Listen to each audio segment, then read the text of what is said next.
bien aménager son entrée, prévoir suffisamment de rangement, mais aussi prévoir un espace suffisant pour pouvoir être confortable, notamment lorsqu'on est à plusieurs dans cette toute petite pièce ou parfois même dans un tout petit espace qui est ouvert directement sur la pièce de vie.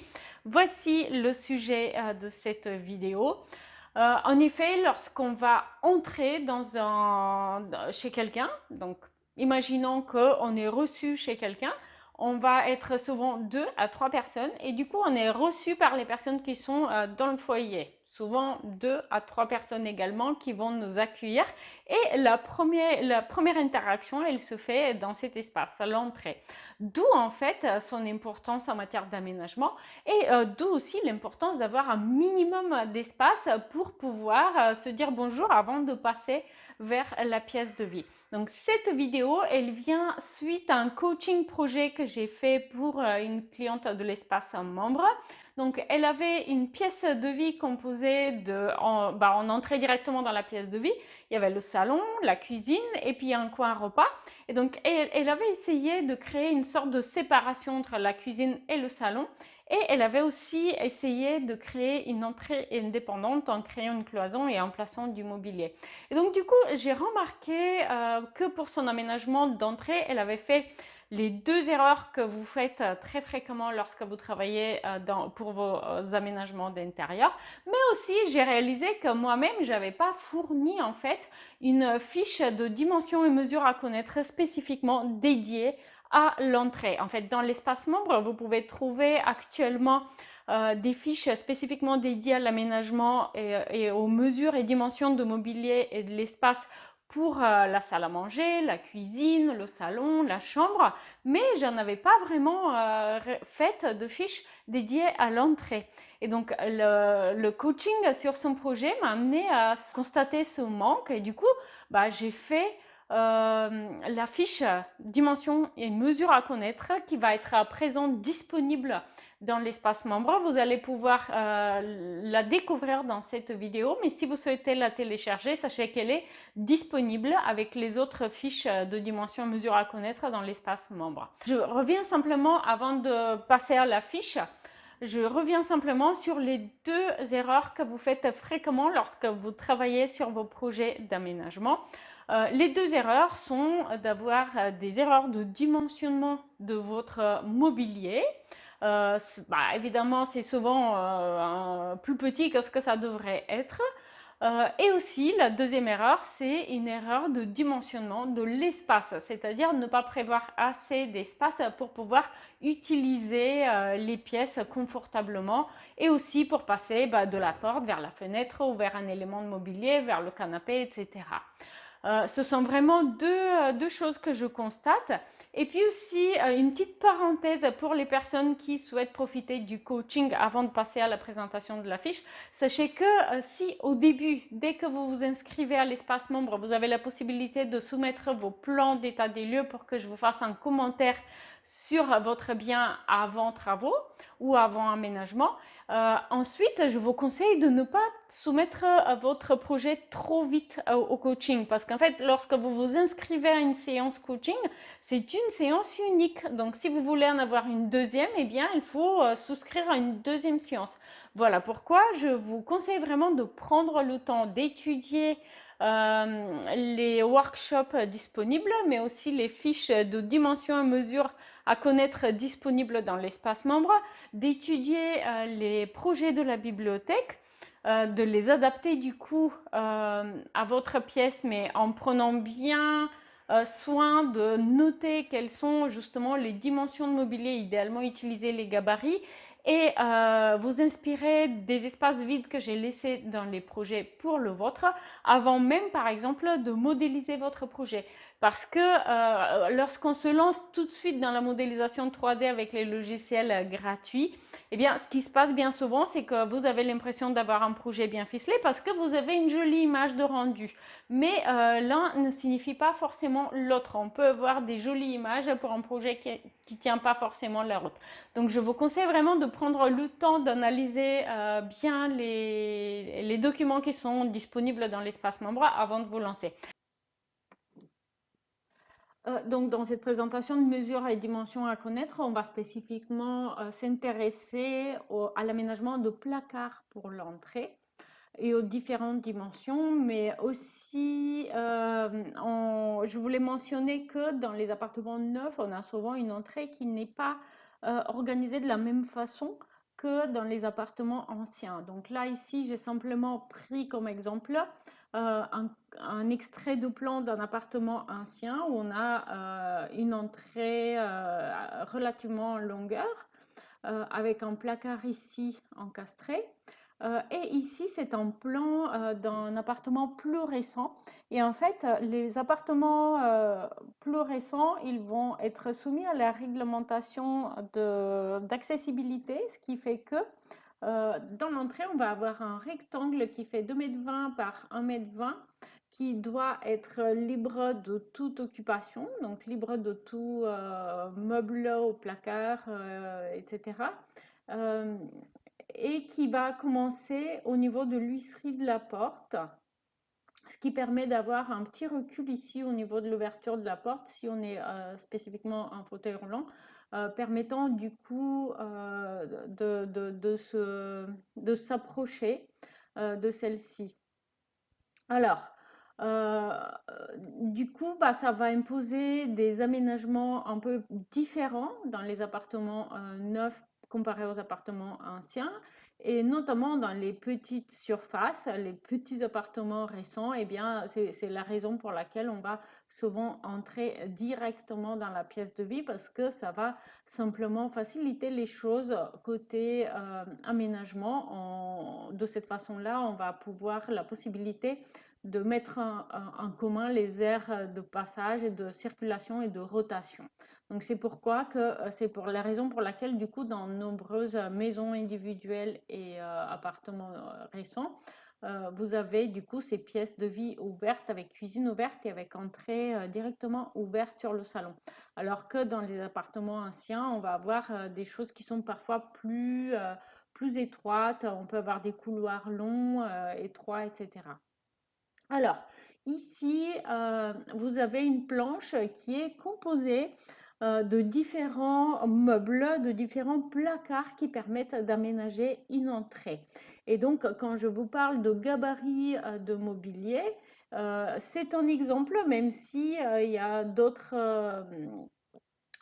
planches avec des gabarits noirs et blancs, mais vous pouvez aussi vous servir de ces gabarits-là. J'ai mis une échelle graphique, ce qui permet du coup de les agrandir pour les mettre à l'échelle de vos plans. Mais si vous imprimez, du coup, si vous téléchargez la fiche dans l'espace membre, si vous l'imprimez sur une feuille A4, sans mettre à l'échelle, et bien du coup, vous allez avoir ces gabarits de mobilier à l'échelle 50e.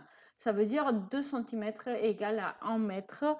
Très souvent, du coup, vos plans de vente fournis par les promoteurs, ils vont être à cette échelle-là. Donc, ça va être très facile pour vous si vous souhaitez travailler votre aménagement. Vous n'avez qu'à découper du coup ces gabarits pour les implanter. Alors ici, vous avez les vues en plan, en haut, avec quelques dimensions qui sont utiles à connaître. Et en dessous, vous avez les vues en élévation du coup de ces placards qui permettent d'aménager une entrée. Donc on va commencer avec un placard à chaussures. On met les chaussures debout, donc qui fait 16 cm très souvent de profond et qui va faire souvent 80 cm à peu près quand on a deux rangées de chaussures. Et du coup, à côté, vous avez une variante où on a un placard à chaussures qui est un petit peu plus profond. Les chaussures sont toujours debout à l'intérieur, mais on en a deux. Donc, dans chaque compartiment, on va avoir en profondeur deux paires de chaussures. D'accord? Et du coup, bah, on a un peu plus de 30 cm de profondeur pour ces placards-là. En troisième lieu, vous avez un placard plutôt assez standard qui peut servir de ponderie. Et du coup, dans ces placards-là, on va avoir à l'intérieur une profondeur 60 pour le placard et pour sa structure. Et du coup, avec la porte, eh ben, ça fera à peu près 62 cm. Ici, vous avez une vue en coupe L'objectif de cette vue en coupe, c'était pour vous montrer que simplement dans un placard de 60 cm de profondeur, on va pouvoir faire une penderie en mettant les cintres du coup perpendiculaires au mur. Euh, alors que à côté, là, ici, vous avez un placard qui fait 40 cm de profondeur. Donc pour les entrées plus étroites, ça va être plus pratique. Et vous pouvez quand même prévoir une penderie. Simplement, ici, vous avez une coupe qui vous permet de voir comment placer la penderie. Dans ce cas-là, en fait, les cintres vont être parallèles au mur derrière. D'accord? Alors ici, j'ai pris quelques modules, c'est les modules qu'on trouve typiquement chez Ikea, hein, qui vont faire 60 par 60 cm et 40 de profond. Donc on peut les utiliser dans l'entrée pour plein de choses. Il est possible de les mettre sur pied par terre. Il est possible aussi de les accrocher au mur. Donc ça permet de faire des compositions parfois très très sympathiques. N'hésitez pas à vous en servir. Et ici, j'ai simplement inclus aussi une penderie ouverte. On en utilise aussi parfois dans les entrées pour aménager une entrée, soit parce que ça ne vous gêne pas d'avoir la penderie visible, soit parce que vous allez glisser tout ce meuble-là dans un cellier qui peut être à côté du coup de votre entrée. Et ici, du coup, sur la deuxième planche, j'ai plutôt exploré les questions des bancs d'entrée et fauteuils et assises et tabourets de tout genre. Et du coup, de la même façon, on est à la même échelle. Donc, si vous les imprimez sur une feuille A4, cette fiche, eh bien, vous allez être à l'échelle une cinquantième, 2 cm pour 1 mètre. Et du coup, ici, vous avez les vues en plan. Et là, vous avez les vues en élévation. Donc, un banc en bois, un fauteuil, une banquette rembourrée. Et là, ici, vous avez un banc avec pater derrière. Et ici, un banc avec tiroir. Donc, n'hésitez pas à vous en servir également.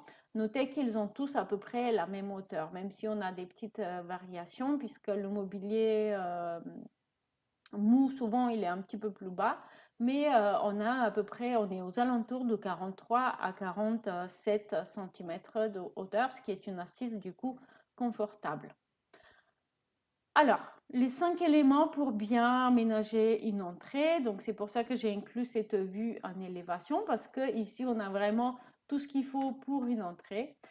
Une penderie, ici on a un placard intégré du coup avec une penderie à l'intérieur. Des rangements pour les chaussures. Donc là, on a une colonne avec des placards à chaussures. Un banc, parce que c'est toujours plus pratique de pouvoir s'asseoir pour mettre ses chaussures, n'est-ce pas? Et puis aussi, ça permet de poser un sac, enfin voilà. Un miroir, très important également dans l'entrée. Et puis aussi, en plus, ça permet d'agrandir un petit peu visuellement l'espace, pourquoi pas. Et aussi, pourquoi pas, de jouer avec les revêtements. Là, vous avez un miroir ovale et puis un pater, du coup, un habillage avec des tasseaux verticaux à l'arrière. Du coup, ça permet de créer une composition également. Pourquoi pas jouer avec cela? Et en pater, ça permet du coup d'accrocher le manteau qu'on utilise en ce moment et pourquoi pas son sac à main également. Donc, lorsque vous aménagez une entrée, essayez de faire attention, d'inclure tous ces éléments-là et d'avoir un espace libre où vous allez pouvoir vous placer vous et où du coup il va y avoir au moins genre 2-3 personnes en même temps dans l'entrée. C'est souvent lorsqu'on part le matin ou alors lorsque vous recevez du monde et que vous dites bonjour. Donc il faut prévoir de la place libre, porte ouverte, avec la porte d'entrée ouverte, où vous allez pouvoir vous placer tranquillement. Donc, n'encombrez pas trop votre entrée avec du mobilier.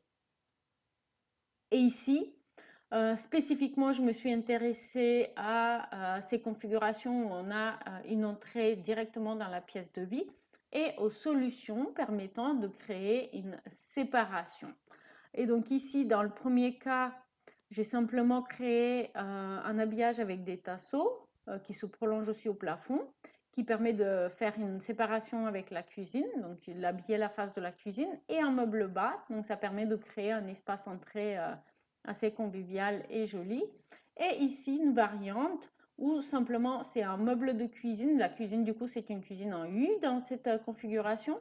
Les meubles bas, ils sont accessibles depuis la cuisine et simplement, j'ai superposé ce meuble bas avec une claustra, ça peut être aussi une verrière, ce qui permet de créer une séparation visuelle entre l'entrée, du coup de définir un petit peu l'entrée, la séparer du reste de la pièce de vie. Donc, vous pouvez vous inspirer de ces exemples. Ce projet, il est bien sûr inclus dans la bibliothèque, donc vous allez pouvoir trouver les plans à l'échelle avec des élévations et la liste shopping, etc. Pardon, je suis revenue en arrière. Et donc ici, vous avez quelques vues en 3D d'exemples où on a créé un meuble d'entrée sur mesure. Donc sur la gauche, vous avez un exemple de meuble d'entrée qui est entièrement créé sur mesure par un artisan. Et sur la droite, vous avez un exemple de composition sur mesure qui est en revanche créé avec des modules de mobilier et puis une planche et des tasseaux qu'on trouve en fait dans les grands magasins de la distribution de mobilier et bricolage. Donc c'est quelque chose qui peut être fait par un bon bricoleur facilement à moindre coût. Donc j'espère que cette présentation vous a été utile. Une nouvelle fois, j'attire votre attention sur l'importance de laisser de l'espace libre dans vos entrées, de ne pas les surcharger de meubles et de penser que parfois, avec la porte d'entrée ouverte, il va falloir laisser la place pour 2-3 personnes qui puissent se tenir debout dans l'entrée. Voilà, si vous voulez télécharger du coup cette présentation, cette fiche pour profiter des gabarits de placards et de mobilier pour l'entrée, eh bien, elle est disponible dans l'espace membre, dans le guide des dimensions et mesures à connaître. Si vous avez apprécié cette vidéo, vous allez aussi peut-être aimer celle-ci qui donne plein d'idées et d'études de cas pour visuellement trouver des idées du coup pour aménager une entrée.